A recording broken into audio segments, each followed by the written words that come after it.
Pasquini Coffee Company. My name is Brendan Pasquini, and today I'm going to be showing you how to backflush your espresso machine. This video will be split into two portions, as we will show how to backflush the most common types of espresso machines on the market. The first part of the video is going to show you how to backflush a espresso machine with an E61 Grouphead. Our Bazzera Magica test subject here has an E61 Grouphead on it. Most E61 Groupheads can be identified by their brew actuation lever on the side and the build-in construction that is similar looking to our Magica model here. If your machine's Grouphead does not look like the Magica and instead looks more like the Bazzera BZ13 we have here, then you have a button actuated Grouphead. This is the same style Grouphead that is found on the Pasquini Livia 90, Pasquini Livia G4, and most volumetric programming espresso machines. The La Marzocco Linea Mini, which we sell at Pasquini.com, also features a button actuated Grouphead. Even though it has a paddle on the front of it, that paddle acts like a button with a micro switch, so use this part of the tutorial. But first off, what is backflushing? Backflushing is the act of cleaning your espresso machine and making sure that the Grouphead, shower screen, and all the internal components stay nice and clean, so that way you can continue to make great espresso out of your machine. To give you an example of why backflushing is so important, here's a picture of a nice clean Grouphead, and here is a Grouphead that hasn't been backflushed in about a month. And you can see already the difference just between 1 month of backflushing and not backflushing. So we're going to show everybody today how to keep your Grouphead looking like this instead of like this. In order to backflush your machine, you're going to need a few simple tools. So first you're going to need your portafilter. You're going to need a blind basket, which is available at Pasquini.com. You can either use a stainless steel basket like this, or you can use the rubber inserts depending on what your machine came with. Then you're going to need espresso machine detergent. We recommend the Pasquini brand espresso machine cleaning detergent. We either have powders or pills. They're both exactly the same, but the pills are pre-dosed, 1 pill per backflush, as where the powder is loose and you get to measure it yourself. Whatever powder you are using, if it's not Pasquini house brand, just make sure it says espresso machine detergent on the powder. If you try to use any other cleaning products such as dishwasher detergent or something else, you can permanently damage your espresso machine. So make sure you only use espresso machine detergent specifically for backflushing. So the first step to backflushing your machine is making sure that your machine is on and hot. All the backflushing detergents are activated by heat, so if your machine is cold, the cleaning won't work as well, and you'll have to do it again once the machine heats back up. So make sure that it's up to temp before you start anything.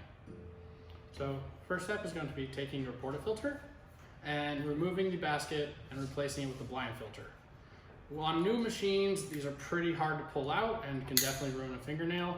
So the easiest way to get out is to take the blind disc, hook it underneath where the tabs are on the portafilter, and pry up. And this will pop out the filter basket and allow you to switch it out easily.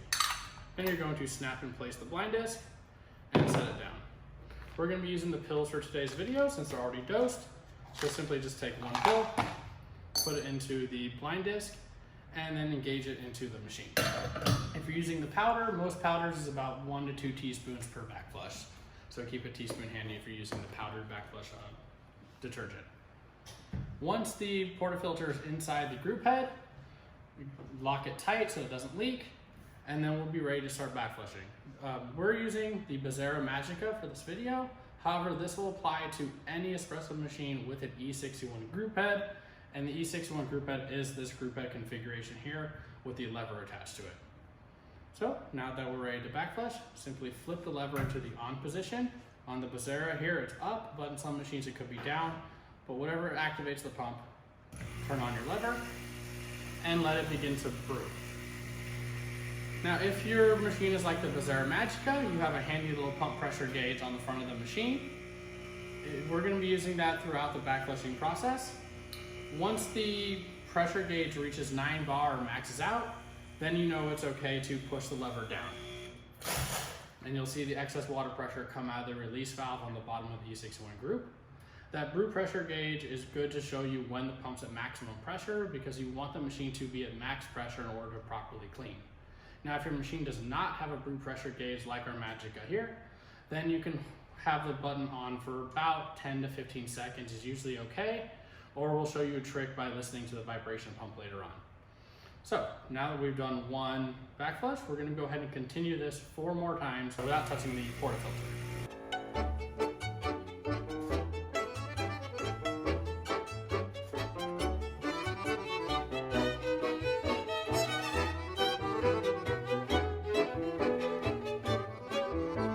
Now that you've completed 5 cycles of flushing, it's now okay to remove the portafilter from the Grouphead, dump out any extra residue that's in the blind filter, and rinse it out for about 10 to 15 seconds.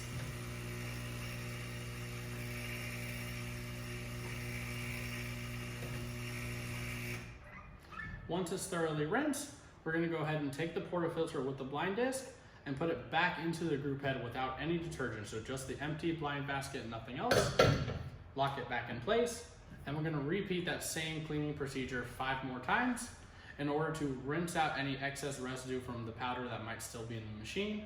If you skip this step, there could be a little bit of detergent residue which could mess up with the flavor of your espresso or give you that soapy texture which you don't want. So it's very important to rinse the machine after you backflush it.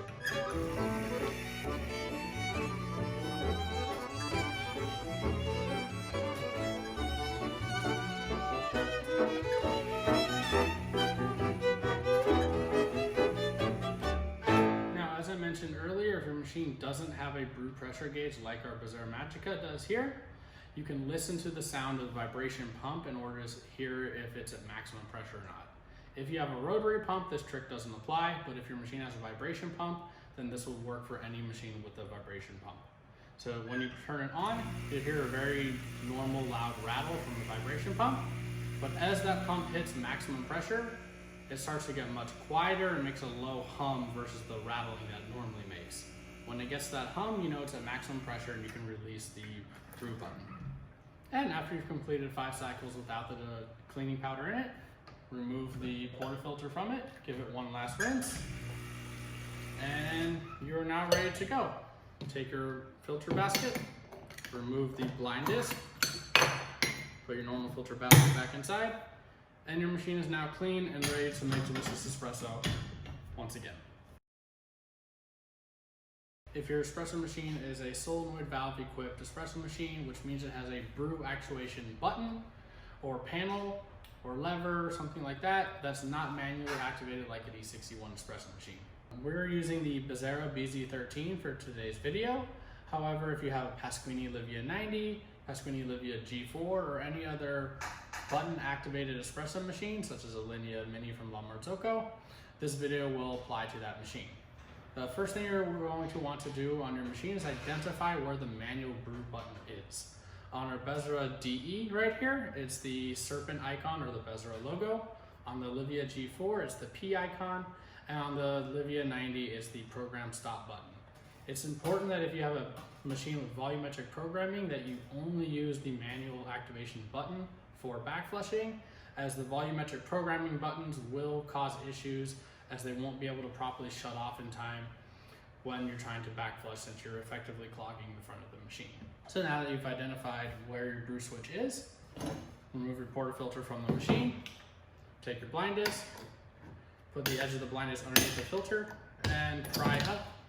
And this is an easy way to remove the filter basket from the machine without breaking your fingernails off. Then once the blind disc is in place, we're going to go ahead and take our Pasquini cleaning pills. If you're using the powder, our Pasquini cleaning powder is usually about 1 to 2 teaspoons per backflush. Once you have the pill, firmly engage your portafilter in the Grouphead. Once the portafilter is engaged, we'll go ahead and press the manual activation button, which is the serpent icon on the BZ13, or the push button if you have the manual version of the BZ13.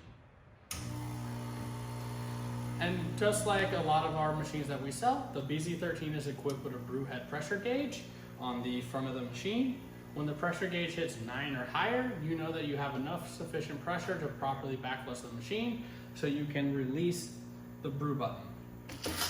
If your machine doesn't have a brew pressure gauge on the front of it, count to about 10, which should be long enough to pressurize most machines, or wait for the pump to go quiet. So when we first press the button, you'll hear the pump start to rattle as it ramps up pressure, and then it starts to get very quiet and go to a low hum.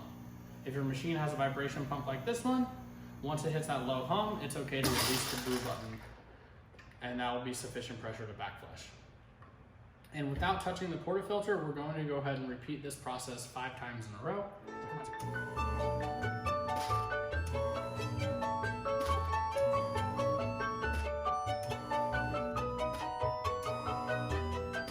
Once you finish your 5th rotation of backflushing, go ahead and remove the portafilter from the group head, dump out any excess powder, and press the brew button again to rinse out the group head and the blind disc.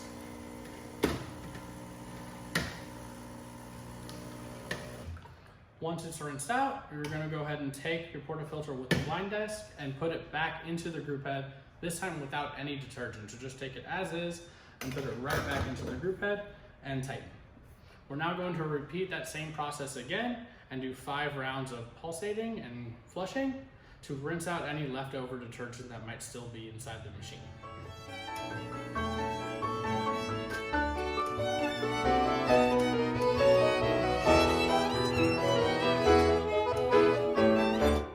After you finish your 5th round, go ahead and take the portafilter out, give it one last rinse,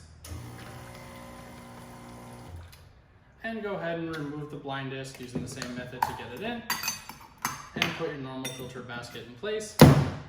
Your machine is now clean and ready to make delicious espresso once again. Pasquini Coffee recommends that you backflush your machine at minimum every 2 weeks, but more is better.